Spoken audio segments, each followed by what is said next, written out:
క్రీస్తు శకం 50 ఆ ప్రాంతాలు దాటిన తర్వాత రోమన్ చక్రవర్తి నీరో పరిపాలనలో క్రైస్తవులు చాలా రకాలైనటువంటి హింసలకు గురయ్యారు. ఆ సందర్భంలో యూదులు కానీ క్రైస్తవులు కానీ అనేక ప్రాంతాలకు చెదరగొట్టబడ్డారు. చెదరగొట్టబడినటువంటి ఈ యొక్క విశ్వాసాలని ఉద్దేశించి యాకోబు అనేటువంటి ఆయన పత్రిక రాశాడు. యాకోబు అనేటువంటి ఆయన యేసుప్రభు యొక్క శిష్యుడు కాదు. యేసుప్రభు వారు పుట్టిన తర్వాత మరియమ్మకు పుట్టినటువంటి వ్యక్తి అని చాలామంది బైబిల్ పండితులు నమ్ముతూ ఉంటారు. యాకోబు చాలా నేరుగా రాస్తున్నటువంటి వ్యక్తిగా కనబడుతూ ఉంటాడు. ఏమాత్రం భయం లేకుండా యథార్థంగా రాసినటువంటి పత్రిక అని చాలామంది చెప్తూ ఉంటారు. కొంతమంది బైబిల్ పండితులైతే ఇంగ్లీష్లో హీ రైట్స్ వెరీ రూడ్లీ అని అంటారు. అని అంటే ఏమాత్రం సంకోచించకుండా నేరుగా రాసినటువంటి పత్రిక అని అంటూ ఉంటారు. దీంట్లో మొదటి పత్రికలో మొదటి అధ్యాయంలో ప్రాథమికంగా జ్ఞానం గురించి రాస్తూ ఉన్నాడు. క్రైస్తవులు జ్ఞానం కలిగినటువంటి వ్యక్తులుగా ఉండాలి అని రాస్తూ ఉన్నాడు. జ్ఞానం అనేది దేవుడు ఇచ్చేటువంటి వరము, సంపాదించుకునేది కాదు, అడిగితే దేవుడు ఇచ్చేది. జ్ఞానము ఉన్నప్పుడు శోధనలో ఏ విధంగా వ్యవహరించాలో మనకి అర్థమవుతుంది.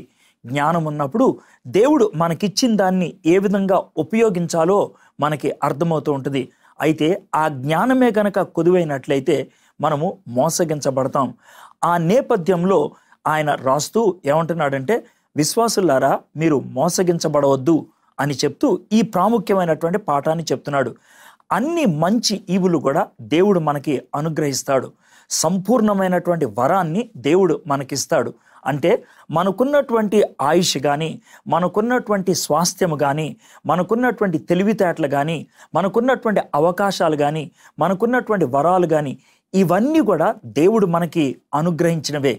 అయితే సాతానుడు ఏం చేస్తూ ఉంటాడంటే, ఇది దేవుడు అనుగ్రహించింది కాదు, నువ్వే సంపాదించుకున్నది లేదా నువ్వే సాధించుకున్నది అని ఆయన మనలో ఒక తలంపు పెడుతూ ఉంటాడు. ఎప్పుడైతే దేవుడు మనకిచ్చిన దాన్ని మనము సంపాదించుకున్నామో అని ఆలోచిస్తూ ఉంటామో, రెండు రకాలైనటువంటి పొరపాట్లు చేస్తూ ఉంటాం. ఒకటి, దేవుడిచ్చింది అని గుర్తించినట్లయితే దేవుని పట్ల మనకి కృతజ్ఞతా భావము అనేది ఉంటుంది. దాన్ని మనం మర్చిపోతూ ఉంటాం. నేను సంపాదించుకున్నాను అనేటువంటి ఆలోచన కనుక ఉన్నట్లయితే మనలో గర్వం పెరిగిపోయేటువంటి అవకాశం ఉంటూ ఉంటుంది. ఈ విధమైనటువంటి మోసపూరితమైనటువంటి జీవితంలోకి సాతానుడు చాలా మందిని తీసుకెళ్తూ ఉంటాడు. ఇది తప్పు జీవితం అని ఎవరికి కూడా అనిపించదు. ఇది పాపపు జీవితం అని ఎవరికి కూడా అనిపించదు. అది మామూలుగానే ఆలోచిస్తూ ఉంటారు. నేను కష్టపడి సంపాదించుకున్నా, నాకున్నటువంటి పవిత్రత నా కష్టార్జితం అని అనుకుంటారు. నేను గొప్ప స్వార్థ పరిచర్య చేశాను అంటే అది నా కష్టార్జితం అని ఆలోచిస్తూ ఉంటారు.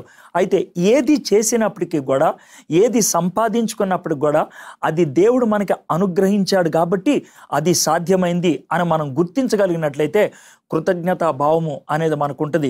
ఈ కృతజ్ఞతా భావం ఎవరికైతే ఉంటుందో దేవుడు చెప్పినట్లు వ్యవహరించడానికి ఇష్టపడతారు. దేవుడు నాకు ఇచ్చాడు కాబట్టి దేవుడు ప్రేరేపించిన వారికి నేను ఇవ్వాలి అనేటువంటి ఆశ మనకుంటుంది. దాతృత్వం అనేది ఇక్కడి నుంచి పుట్టుకొస్తుంది. దేవుడు నాకు అనుగ్రహించాడు కాబట్టి నేను ఇతరులకి అందించేవాడిని అవ్వాలి. ఇది నాది కాదు, ఇది దేవుడు నాకు ఇచ్చింది. దేవుడు ఎవరికైనా ఇమ్మంటే కనుక అది నేను ఇవ్వడానికి సంకోచించకూడదు. అది దేవుడు నాకు ఇచ్చిన వరం కావచ్చు, దేవుడు నాకు ఇచ్చిన ఫలం కావచ్చు, ఏది అయినప్పుడు కూడా దేవుడు నాకు ఇచ్చాడు.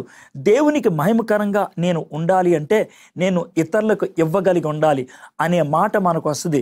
మీలో అలాంటి జ్ఞానం గనక కొదువైనట్లయితే యాకోబు చెప్తుంది ఏంటంటే, దేవుడిని అడగండి, దేవుడు మీకు అనుగ్రహిస్తాడు అని. ఒక చిన్న ఉదాహరణ చెప్తాను. యేసుక్రీస్తు ప్రభు వారి దగ్గరికి ఒకసారి 10 మంది కుష్టి వ్యాధి కలిగినటువంటి వాళ్ళు వచ్చారు. వాళ్ళు వచ్చి యేసయ్యని అడుగుతున్నారు, యేసయ్య మాకు జబ్బు ఉంది అని. యేసయ్య పలానా కోనోటి దగ్గరికి వెళ్ళి మీరు కడుక్కోండి అని అన్నారు. 10 మంది వెళ్ళి కడుక్కున్నారు. అయితే 10 మంది కూడా స్వస్థత పొందారు. అయితే ఏమైంది, మిగిలిన 9 మంది ఎక్కడికో వెళ్ళిపోయారు. కానీ ఒక్కళ్ళు మాత్రం తిరిగి యేసయ్య దగ్గరకు వచ్చి కృతజ్ఞతా భావంతో ఆయన ముందు నిలబడ్డారు. ఈ కృతజ్ఞతా భావం ఇతనికి ఎందుకు కలిగిందో తెలుసా?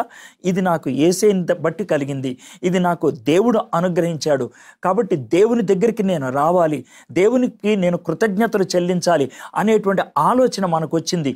అది లేకపోతే కనుక ఎంత దౌర్భాగ్యంగా ఉంటుందో ఆలోచించండి. దాతృత్వము అనేది కృతజ్ఞతాభావం నుంచి వస్తుంది. కృతజ్ఞతాభావం అనేది దేవుడు నాకు అనుగ్రహించాడు అనేటువంటి జ్ఞానం నుంచి వస్తుంది. ఒకవేళ కనుక ఆ జ్ఞానం మీకు కొదువైనట్లయితే ఈరోజు మీరు దేవుడిని అడుగుతాడా? దేవుడు ఖచ్చితంగా ఆ జ్ఞానాన్ని అడిగిన వాళ్ళకి ఇవ్వడానికి ఇష్టపడుతున్నాడు.